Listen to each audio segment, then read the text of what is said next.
कोई ज्ञान अर्जित करना चाहिए। पहले दिन से ही सब कुछ बंधन करके अगर उसी मार्ग पर आप आगे चलते हो और बढ़ते चले जा रहे हो और वास्तविकता को आप छोड़ देते हो, प्रथम बात आपकी स्थूल अवस्था ही वास्तविकता है, ये निश्चित करना चाहिए। और इस स्थूल से ही अध्यात्म की शुरुआत की जाती है और वहीं से करना चाहिए।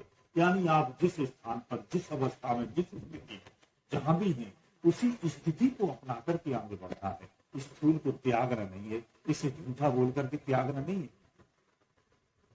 स्थूल में ही आप अंतःकरण से ही कार्य करते हो, मन के आप अधीन हो।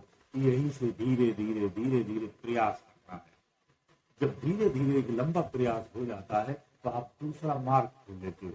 इसी अंदर में ही दूसरा छिद्र है, छिद्र रूपी मार्ग है।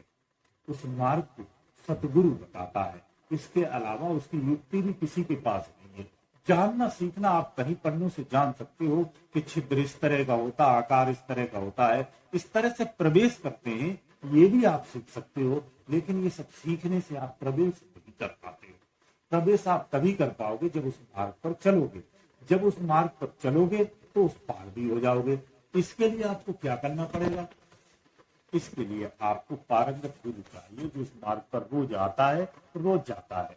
क्योंकि जब इस मार्ग पर चलते हैं तो एक संभालने वाले की आवश्यकता निश्चित होती है। क्योंकि इस मार्ग पर गड्ढे भी हैं, मोड़े भी हैं, टर्निंग है, तो उन मार्गों पर कांटे भी हैं, उन मार्गों पर फूल भी हैं, उन मार्गों पर कई सारी मोड़े हैं जहां हम भटक जाते हैं। उन चौराहों पर जब आप पहुंचोगे तो वहां बताने वाला एक सहपाठी चाहिए। तो आपका आंतरिक सहपाठी आपका सतगुरु ही होता है। उसका होना इसलिए आवश्यक होता है। वही अपने साथ ले जाता, वो कहता है कि ऐसे नहीं ऐसे है। आप बोलोगे नहीं ऐसे नहीं ऐसे है, तो वो बोलेगा नहीं मैं तो रोज जाता हूँ, मुझे पता है, आप मेरे साथ चलो, मैं आपको पहुंचा देता हूँ, आपको कहाँ जाना है। तो वो अपने साथ ले जाता है। रास्ते में कहीं दिक्कत आती तो बताता है कभी बारिश होने वाली है, छतरा खोल लो नहीं तो भीग जाओगे, अभी धूप आने वाली है तो सर ओढ़ लो, अभी कांटे आगे मिलने वाले हैं तो पैरों में जूते पहन लो, नहीं तो पैरों को। तो वो सारी युक्तियों भी बताता है और आपको मार्ग पे अपने साथ लेके चलता है। इसलिए सतगुरु आवश्यक होता है। जो वास्तव में ईमानदारी से संसार में आंतरिक साधनाएं करते हैं, उन्हीं को गुरु की आवश्यकता होती है।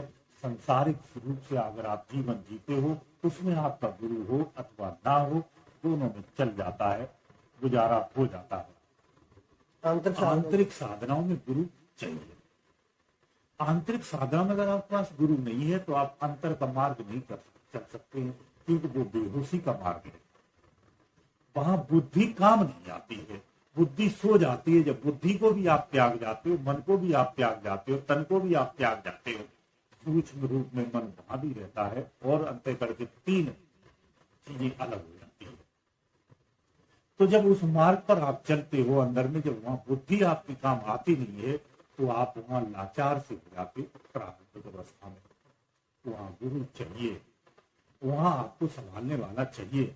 जागृत अवस्था में आप अपनी बुद्धि से काम करते, यहाँ आप गुरु नहीं होगा तो आप अपनी बुद्धि की सक्षमता से आप कुछ भी प्राप्त कर सकते हो।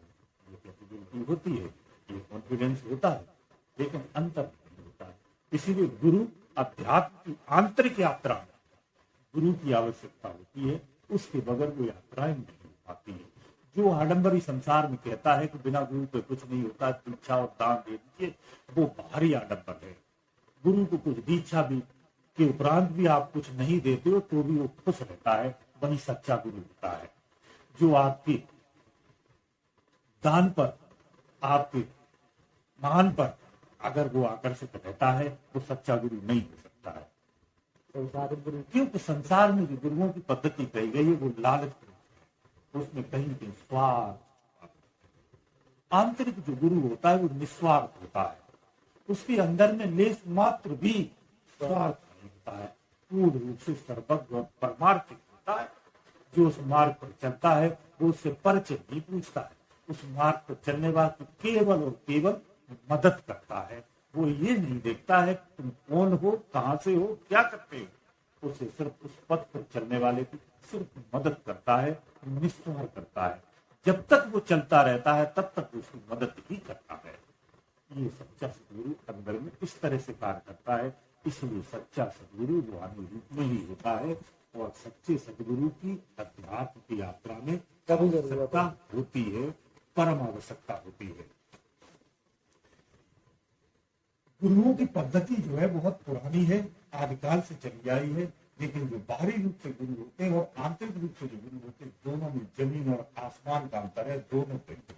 इसलिए गुरुओं की पद्धतियों को, गुरुओं की महत्ताओं को समझिए। गुरु जो होता है वो केवल आपका आदरणीय नहीं है, गुरु आपका मार्गदर्शी है, आपका रक्षक है। वो गुरु आपका परम हितैषी और परम मित्र होता है।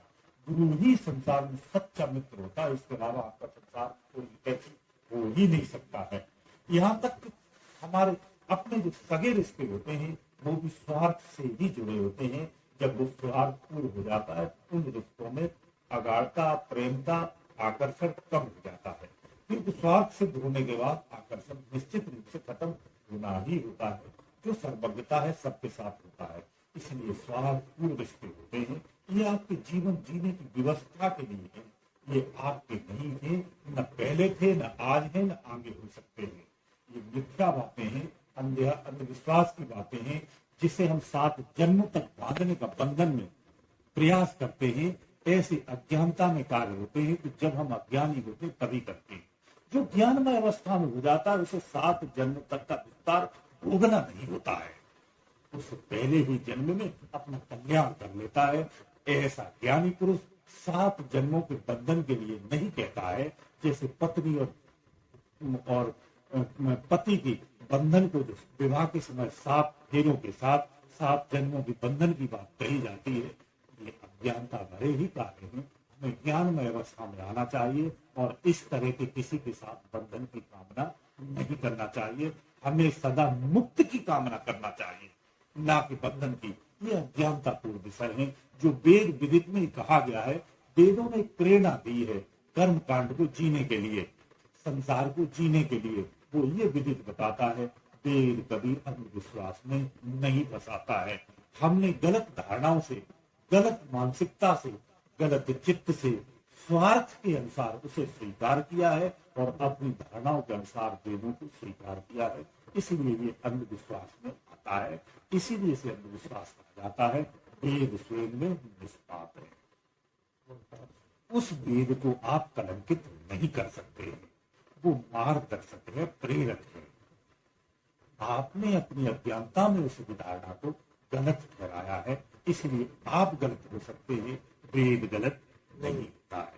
वो एक अपनी निश्चित सीमा में है, वो वहीं तक है। उसके परे अगर आपको जाना है तो वेद प्रेरणा देता है।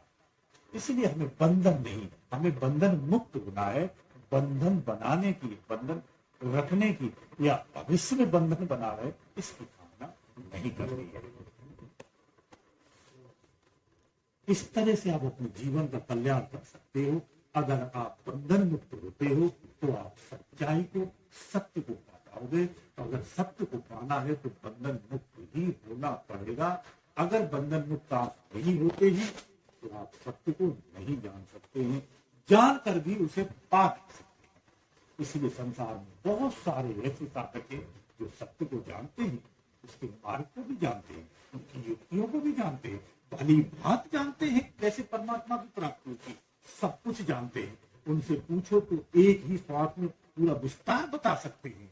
इतने श्रेष्ठतम लोग बैठे, लेकिन उन्होंने उस स्थिति को पा नहीं पाया, क्योंकि वो केवल धारणा में ही बंधित हो गए कि परमात्मा ये है। उन्होंने ज्ञान से जाना है, श्रेष्ठ संतों की वाणियों से जान लिया कि परमात्मा की प्राप्ति ये है, ये मार्ग है, लेकिन वो चल के कभी नहीं गए, परमात्मा की प्राप्ति नहीं कर पाए। वो भी कोई धारणा ही है। हाँ, अपने आप को जब श्रेष्ठ मानोगे कि मैंने ये जाना है, मैं ये जानता हूँ, मैं ये बता रहा हूँ, मैं संसार में ये भला कर रहा हूँ, मैं लोगों को ज्ञान दे रहा हूँ, इससे भी कल्याण नहीं होता है। परमात्मा की प्राप्ति तभी होगी जब आप उसके दर पर पहुंचोगे। चल करके जब तक उसके दर पर नहीं जाओगे तो तुम्हें प्राप्त नहीं हो सकता है। इसीलिए उसकी पहचान मात्र है जो बहुत ही सरल है। अंदर में ये कमरा बना हुआ है, उसी कमरे में बैठा है, उसको गेट मात्र खोलना है, वो आपका हो जाता है, गले लगा लेता है। इतना सरल है परमात्मा प्राप्ति। विद्वानों ने इसका विस्तार कर करके इतना कठिन और बड़ा बना दिया है, इतना विस्तारित कर दिया है कि सोचने पे भी मन डरता है और थक जाता है, कैसे प्राप्ति कर पाऊंगा। ऐसा लगता है इस जन्म में तो संभव नहीं है कि परमात्मा की प्राप्ति हो जाए। इस जन्म की बात नहीं, एक क्षण की मात्र बात है, परमात्मा की प्राप्ति हो जाती है। इतना सरल है। हमने किस मार्ग को, किस युक्ति को, किस धारणा को, किस ज्ञान को अपनाया है, ये मायना रखता है। जिस विधि को आप अपनाओगे, जिस मार्ग को आप अपना रहे हो, वो मार्ग आपका कैसा है। अगर लंबा मार्ग है तो परमात्मा दूर है, छोटा मार्ग है तो परमात्मा पास में है। केवल अनुभूति में परमात्मा है। इसलिए मैं बार बार कहता हूँ, परमात्मा अनुभूति में है, अनुभवों में नहीं है, कर्मों में नहीं है। ये सब उसी का विस्तार है। अंश तो सब में है, लेकिन वास्तविक मुख्य जो अंश है, संसार का जो मुख्य सार है, उसे पाना है तो अनुभूति में है, वो अंदर में है और कहीं नहीं है। इसीलिए जो श्रेष्ठ संत होते हैं, वो मंदिरों में, तीर्थों और यात्रा में, कावा, काशी और मथुरा जाने के लिए नहीं कहते हैं। वो ये नहीं कहते हैं कि आप वहां जाओ तो परमात्मा मिलेगा। वो ये कहते हैं कि आप घर में बैठो, अपने ही घर में रह करके प्राप्त कर सकते हो। ये संभव है क्योंकि परमात्मा तुम्हारे अंदर में बैठा है। ये शरीर ही पवित्र मंदिर है। इसे पवित्र रखो, नहलाओ, धुलाओ, साफ सुथरा रखो, इसको भोग दो, पवित्र भोग दो। बैठा हुआ अंदर में परमात्मा भोग को देता, आप पर कृपा करता है। जो तुमने उससे दूरी बना रखी है, वो अपना परिचय देकर के अपने में मिला लेता है। यही प्रभु कृपा है, यही मुक्ति है, यही आत्म कल्याण है, यही जीवन का सार्थक है, यही संसार का सार है, यही संसार की सबसे मुख्य क्रिया है, यही संसार में आने का मुख्य उद्देश्य भी है, यही जीवन का मुख्य सार है।